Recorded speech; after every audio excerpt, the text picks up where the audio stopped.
Now that we've talked about a lot of the groups of individuals involved in making vaccine recommendations, you're probably starting to get a sense of who you'll find on the work groups.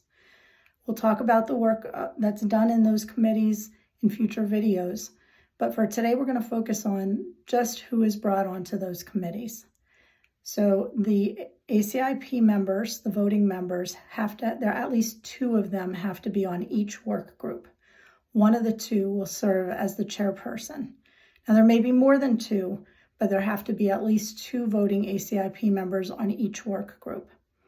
That chairperson from the ACIP works with the CDC's co-lead, and they make sure that the committee is populated, they know the work at hand, and they set the agenda and the timeline for getting the work done.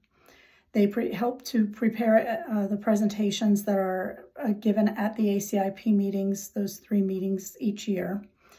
And they also assist with writing the report that's published in a document known as the MMWR, which stands for Morbidity and Mortality Weekly Report. And that's where vaccine recommendations are published once they're made. So the chairperson has a lot of responsibilities related to the work of the committee, as does the CDC co-lead. Now, who else you'll find on those committees include other CDC staffers. As I mentioned, you might find some additional ACIP voting members. You'll often find representatives from the ex officio group, as well as the liaison groups. And then you might find some consultants. Now, you might have 2 or 3 consultants, you might have 8 or 10. There's really no set number of consultants that can be invited onto a work group.